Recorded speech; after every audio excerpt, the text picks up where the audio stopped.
নমস্কার। বাংলা স্ফিয়ারে আজকে খুবই ভারাক্রান্ত বুঝি প্রথম এপিসোডটি করছি।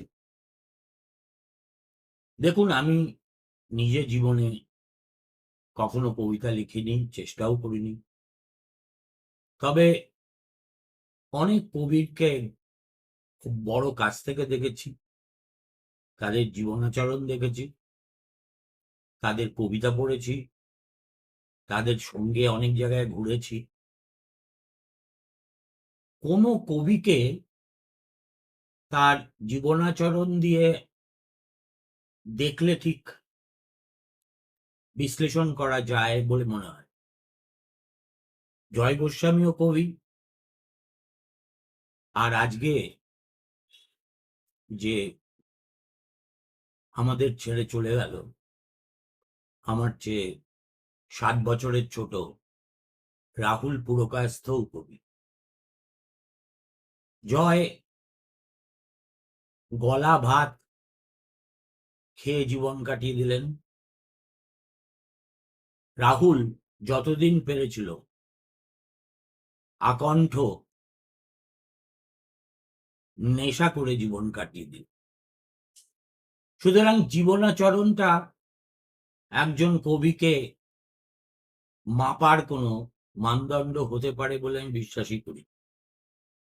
আমি মনে করি একজন কবি আসলে তার মধ্যে এতগুলো গুণের সমাহার একসঙ্গে দেখা যায়, যা কার্যত আর কারুর ক্ষেত্রে দেখা যায় না। তিনি একই সঙ্গে দ্রষ্টা, যিনি সাধারণের মধ্যে অসাধারণকে দেখেন; ভাষার কারিগর, যিনি শব্দকে সঙ্গীতে রূপ দিতে পারেন; সত্যের সাধক, যিনি বলার সাহস রাখেন যা অন্যরা কেবল অনুভব করে; বিদ্রোহী, যিনি প্রথার বাইরে গিয়ে সৃষ্টি করেন নতুন মানচিত্র; আর সংযোগকারী, যিনি আত্মজ থেকে জাগতিক, ব্যক্তিগত থেকে সমষ্টিগত অনুভবের সেতু রচনা করতে পারে। এই গুণগুলো যদি কারুর মধ্যে খুব স্পষ্টভাবে প্রতিভাত হয়, আমি তাকে কবি বলে সেলাম ঠুকতে রাজি আছি। আজকে বাজারে কিলো কিলো কবি, অধিকাংশই কবি কবি ভাব, কবিত্বের অভাব, তাদের নিয়ে আমি কোনো কথা বলছি। কবি বিদ্রোহী হবে না, শাসকের দাসানুদাস হবে, এই ভাবনাটা সঙ্গে নিজেকে আমি কখনো কখনো আমি মেনে নিতে পারি। ফলে আজকাল যখন দেখি লেলা করতে করতে বাংলার কেতাদুরস্ত অনেক পুরস্কার প্রাপ্ত কবিরা পারলে 21শে জুলাইয়ের মঞ্চে ঝাঁপ দিয়ে মুখ্যমন্ত্রীকে পেন নাম ঠোকেন, তখনই মনে হয় এরা কবি নয়।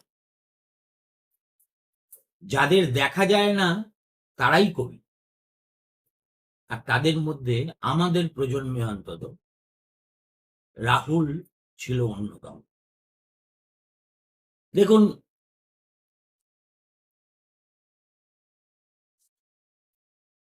শেলি একদা বলেছিলেন, কবিরা হলেন জগৎ শাসনের অদৃশ্য আইন প্রণেতা।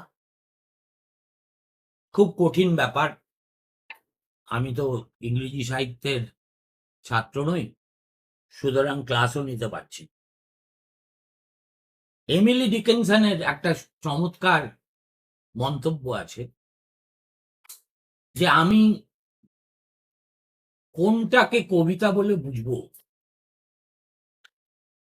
তিনি লিখেছিলেন, যদি কোনো কবিতা আমাকে এমন ভাবে নাড়িয়ে দেয় যেন মনে হলো আমার মাথার খুলিটাই উড়ে গেল, তাহলেই আমি বুঝি এটা কবিতা। তবু আমার পক্ষে অনধিকার চর্চা হবে। রাহুলের কাব্য নিয়ে জ্ঞানগর্ভ মন্তব্য করার। আমি শুধু এইটুকু বলবো, রাহুলকে আমি চিনি আবার চিনি না। সম্ভবত ওর সঙ্গে প্রথম দেখা হয়েছিল বারজুয়ারিতে। একবার শক্তিদার সঙ্গে আমি গিয়েছিলাম। ও শক্তিদার চেলা ছিল সেটা প্রথম দিনেই বুঝেছি। আর শক্তিদার চেলা হওয়ার মানে কি সেটা যেহেতু আমার জানা ছিল, ফলে রাহুলের জীবন যে সরল রেখায় চলতো না, এটা বুঝতে আমার আদৌ কোনো অসুবিধা হতো না। তারপরে বিশ্বাস করুন, আমি তাকে কখনো সেভাবে ঘনিষ্ঠ ভাবে দেখিও নি, তাকে চিনিও নি। আবার তাকে আমি এমন ভাবে চিনেছি যেটা বোধহয় তার কবি সঙ্গীরা বা কবি কমরেডরা চিনতে পারেন। সবাই রাহুলের কবিতা নিয়ে কথা বলে, আমি ওকে দিয়ে বলতে পারেন ঘাড় মোটকে গদ্য লিখিয়েছিলাম। সে কথায় একটু পরে আসছি।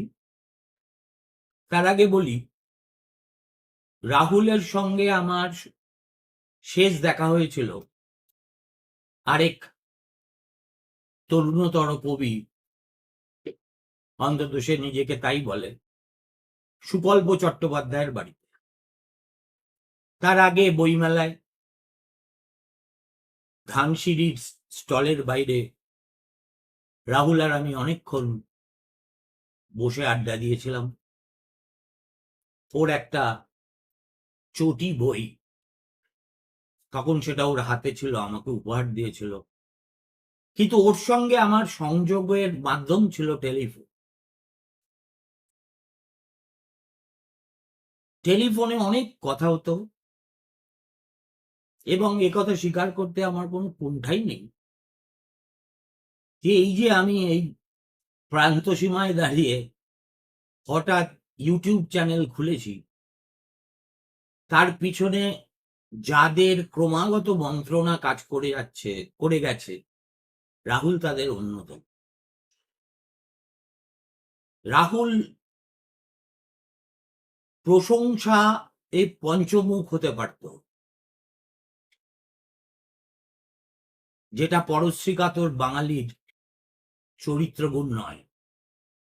কিন্তু ওকে কখনো সমালোচনায় আমি কর্কশ হতে শুনি। সেজন্যই আজ চলে যাবার পর রাহুলের ভক্তজনের দিকে একবার তাকালেই আপনারা বুঝতে পারবেন, সম্ভবত অজাত শত্রুও ছিল সে। রাহুল সাংবাদিক ছিল, এটা সনাতনী অর্থে ঠিক নয়। রাহুলের অন্ন সংস্থানের প্রয়োজন ছিল, অতএব সে কয়েকটি টেলিভিশন চ্যানেলে কাজ করেছে।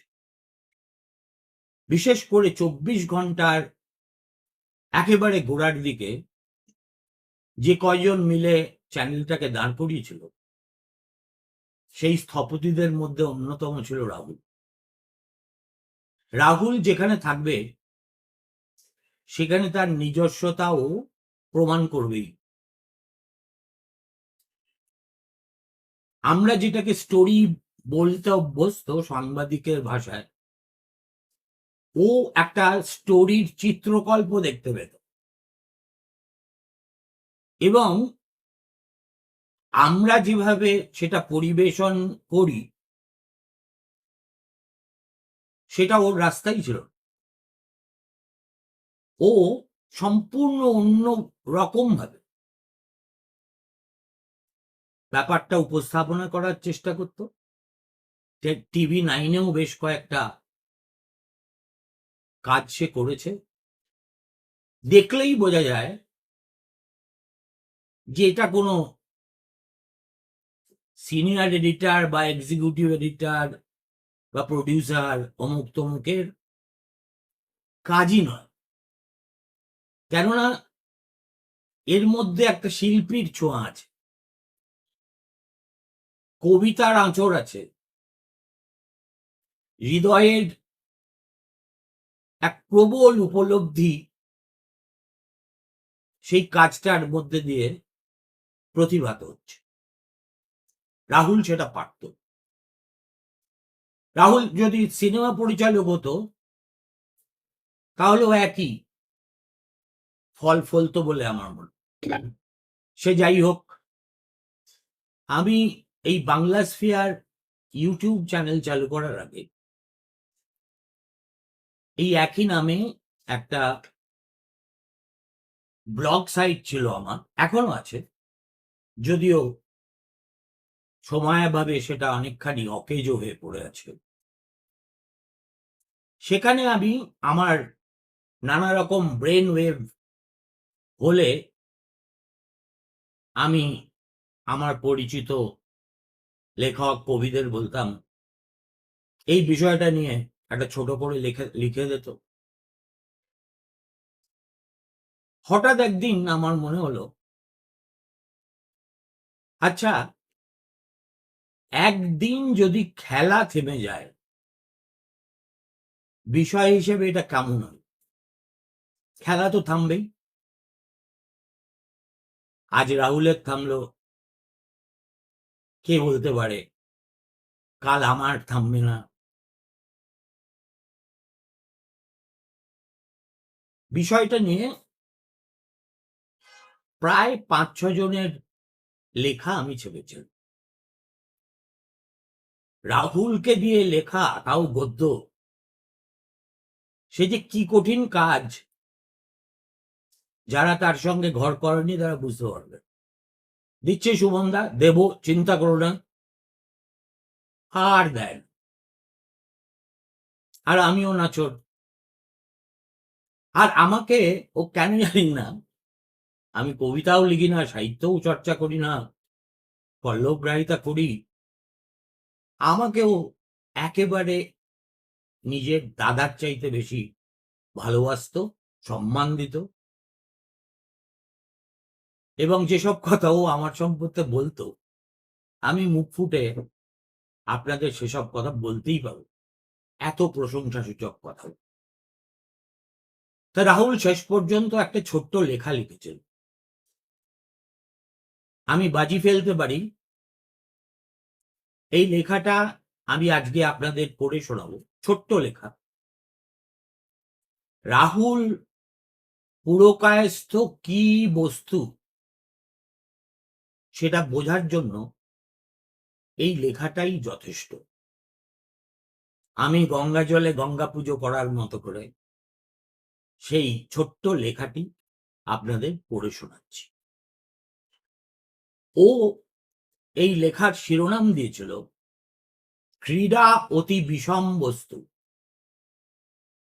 আমার ছোট দাদু বলতেন ক্রীড়া অতি ভীষণ বস্তু, খুব সাবধানে সামলাতে হয়।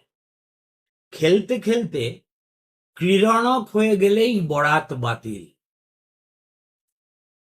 ছোট দাদু ভূপেশ পুরকায়স্থ বাবার ছোট কাকা। আমৃত্যু নিজেকে বিজ্ঞানের ছাত্র হিসেবে পরিচয় দিত। একসময় মাদাম কুরি ও মেরি কুরির কাছে গবেষণা করতে বিদেশে পাড়ি আমার, কিন্তু না, গবেষণা শেষ করার আগেই কলকাতায় প্রত্যাবর্তন। মেঘনাদ সাহা তার এই প্রিয় ছাত্রটিকে ফিরিয়ে আনেন রাজাবাজার সায়েন্স কলেজে ছাত্র শিক্ষার কাজে। আমি সবে মাধ্যমিক পেরিয়েছি, সেই সময়ে তার সঙ্গে আমার প্রত্যক্ষ যোগাযোগ। তখন তার বয়স ৭৪-৭৫।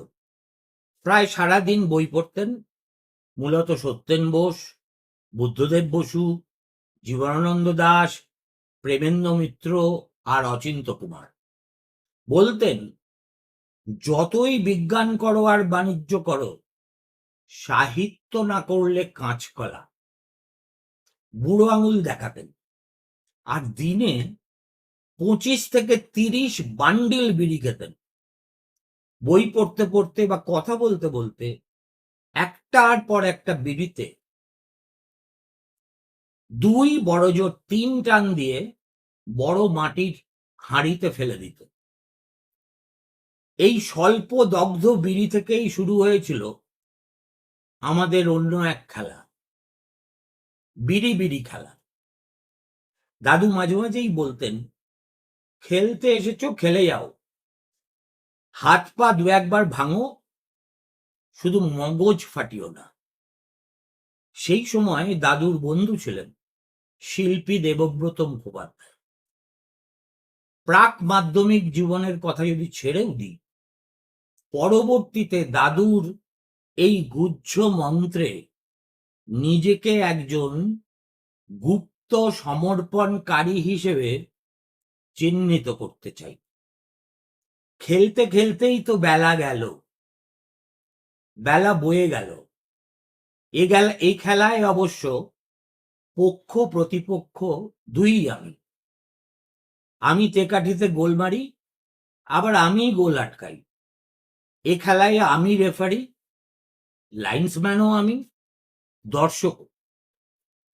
এই যে আমি সামান্য লেখালেখির চেষ্টা করি, সেও তো এক ধরনের খেলাই। লেখা লেখা খেলা, কবিতা কবিতা খেলা। কেউ তাস খেলেন, কেউ দাবা খেলেন, কেউ খোখো, কাবাডি, ফুটবল, ক্রিকেট, দাড়িয়াবান্ধা। আমি কবিতা কবিতা খেলি। একসময় টেলিভিশনে মজার খেলা কবিতায় বলে একটা অনুষ্ঠান, কবিতা নিয়ে যে মজা করা যায় সেই প্রথম জানলাম। এইরকম কত খেলাই তো খেলে চলেছি দিনরাত। জীবিকা জীবিকা খেলা, বন্ধু বন্ধু খেলা, শত্রু শত্রু খেলা, প্রেম প্রেম খেলা, খিদে খিদে খেলা, দেহ দেহ খেলা, হত্যা হত্যা খেলা। হ্যাঁ, প্রতিটি মৃত্যুকেই আমি হত্যা রূপে ভাবি। খেলা ভাঙার খেলা। খেলারাম, খেলে যা। সৈয়দ শামসুল হক। পেলে পড়বেন। খেলতে খেলতে বার কয়েক হাত পা ভাঙল, মগজও মনে হয় দু একবার। কিন্তু একদিন যদি খেলা থেমে যায়, ধরা যাক থেমে যাওয়ার বছর ২০ পরে, ধরা যাক আমার পুত্রের সঙ্গে কৃতান্ত কাকুর দেখা, হঠাৎ দেখা। কৃতান্ত কাকু বাবার নিকট বন্ধু, ফিল্ম ক্লাব করতেন, বছর ২৫ আগে গত। ধরা যাক ওদের দেখা সরলা মেমোরিয়াল হলে। সুদর্শন কৃতান্ত কাকু আমার পুত্রকে দেখে এগিয়ে এলেন। আসমান না? হ্যাঁ, আপনি? আমাকে চিনবে না? তোমার ছবি আমি দেখেছি তোমার বাবার কাছে। তা তোমার বাবার খবর কি? খেলছে কেমন? এবার আসমানের অবাক হওয়ার পালা। মনে মনে ভাবছে, এই ভদ্রলোকও তবে আমার বাবার খেলা জানেন। লেখা গদ্যে, কিন্তু প্রতিটি লাইনে মনে হয় যেন কবির নাভিতল থেকে উঠে আসা কয়েকটা শব্দের সমাহার। Good bye Rahul. I don't know পরলোক বলে কিছু আছে কিনা। ট্রান্সমাইগ্রেশন অফ সোলে আমি বিশ্বাস করি না, তুইও করতিস না। কিন্তু যতদিনই আছি, যে কজনের স্মৃতি আঁকড়ে বেজায় আহ্লাদিত থাকবো, তাদের প্রথম সারিতে তুই থাকবি, এইটুকু কথা আমি শেষ বেলায় তোকে দিতেই পারি। নমস্কার।